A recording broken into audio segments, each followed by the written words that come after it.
안녕하세요. 성형외과 전문의 노승입니다. 오늘은 성형 재수술 실패하지 않는 방법에 대해서 나름 오래된 경험을 통해서 여러분들에게 좋은 재수술의 선택을 할 수 있는 방법을 알려드리고자 이 자리에 섰습니다.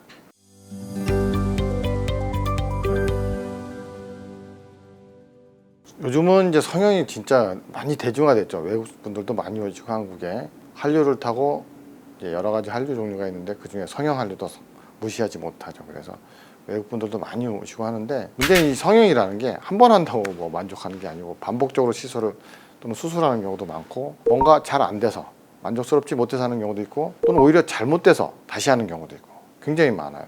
제 개인적으로는 솔직히 이래서 이제 재수술, 성형 재수술도 굉장히 많이 이루어지고 있고, 성형 수술 자체 처음 수술하시는 분들도 많긴 하지만, 그래서 이제 제가 이제 양쪽 다 경험을 많이 하면서 느낀 것 중에 하나가 뭐가 있냐면, 여담으로 하나 말씀드리면, 저는 처음 수술하시는 분보다 재수술 하시는 분들을 더 좋아하세요. 왜냐하면 처음 하시는 분들은 예를 들자면 10가지 중에 9가지가 잘 되고 한 가지가 좀 부족한 것 같아. 그럼 부족한 한 가지 갖고 굉장히 아쉬워하세요. 근데 재수술을 하시는 분들은 10가지 중에 6가지만 개선이 돼도 굉장히 기뻐하시는 거예요. 그러니까 개선도가 50%만 넘어가도 너무 좋아하는 거지.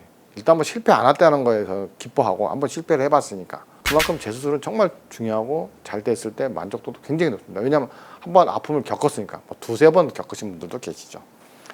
그래서 이제 분야별로 이제 말씀을 드리면, 쌍꺼풀 가장 그러니까 진짜 성형 수술에 처음 도입된 수술도 쌍꺼풀 수술이고, 그리고 가장 많이 하는 눈 수술, 성형 수술, 미용 성형 수술 중에서, 그 중에서 눈 수술 중에서 쌍꺼풀 수술이 가장 많은 수술이죠. 왜냐하면 이제 아시아 쪽, 동북아시아 지역 사람들은 쌍꺼풀이 없는 사람들이 굉장히 많거든요. 근데 쌍꺼풀이 있는 눈이 크고 이쁜 건 맞거든요. 어찌됐건 쌍꺼풀이 없는 눈은 작단 말입니다. 그래서 쌍꺼풀 했어요. 그럼 이제 라인이 뭐 크게 문제는 없어. 그래도 양쪽이 짝짝이라고, 그러니까 아주 큰 짝짝이는 아닌데 미세한 짝짝인데도 그거 가지고 굉장히 불만을 토로하는 분들도 계시고, 크기가 뭐 작다. 결론은 그런 불만의 요인이 뭐냐면, 쌍꺼풀 수술을 했는데 크게 나아진 게 없기 때문에 그런 거거든요. 크고 쌍꺼풀 있는 눈이 예뻐서 이제 그 눈들을 흉내를 내서 쌍꺼풀을 만든 건데, 쌍꺼풀을 만드는데 실패한 게 없어. 분명히 쌍꺼풀은 생겼어. 근데 만족을 못 하겠는 거지. 왜? 안 예쁘니까, 안 매력적이니까.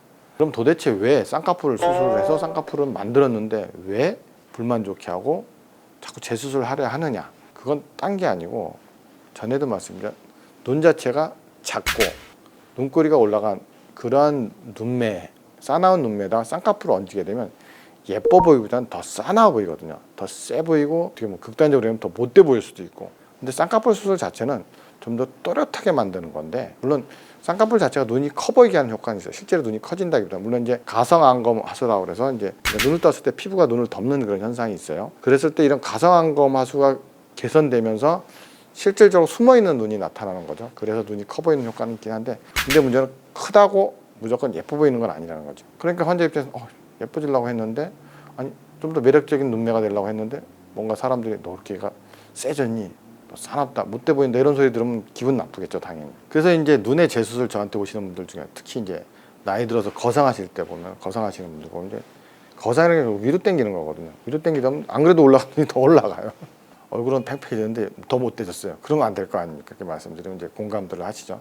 그런 것처럼 좀 더 선해 보이고, 그리고 착해 보이고, 여유 있어 보이는 인상이 좋지, 막 너무 세 보이고 그런 건 좋지 않잖아요. 그 이유가 바로 말씀드렸듯이 몽골리안 슬랜트라는 데 있는 거거든요. 눈도 작지만 까만 눈동자 바깥쪽 흰자위가 굉장히 좁고 닫혀있는 몽골리안 슬랜트, 즉 눈의 기울기가 싸나운 쪽으로, 매서운 쪽으로 이렇게 돼 있는 눈들, 그런 눈들한테 쌍꺼풀을 하게 되면, 쌍꺼풀이 잘생겼다 하더라도, 쌍꺼풀은 뭐 문제가 없어, 잘생겼어 어찌됐건, 그렇다 하더라도 미용적인 결과는 결코 좋지 않다. 따라서 눈에 있어서는 바로 이런 부분을 수술에 잘 체크를 하셔야 돼요.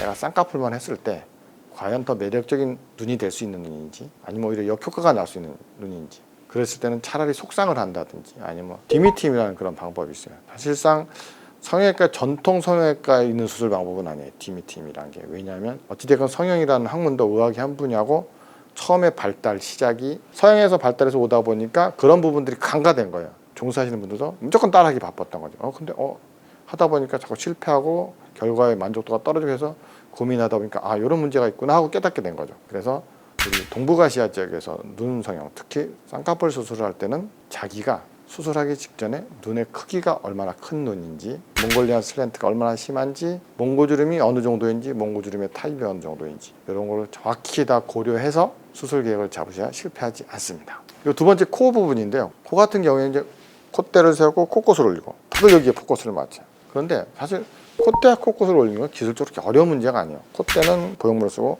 코끝은 뭐 스트러트라고 그래서 이제 코 기둥을 잘 세우고 코끝을 이제 안전한 뭐 연골이든 진피든 이런 안전한 이식물질 오토그라프터라고 하죠. 자가 이식물질을 이용해서 하게 되면 요즘은 웬만한 좀 경험 있는 분들은 다 하는 예쁜 모양이 나옵니다. 하지만 여기서 중요한 포인트가 있어요.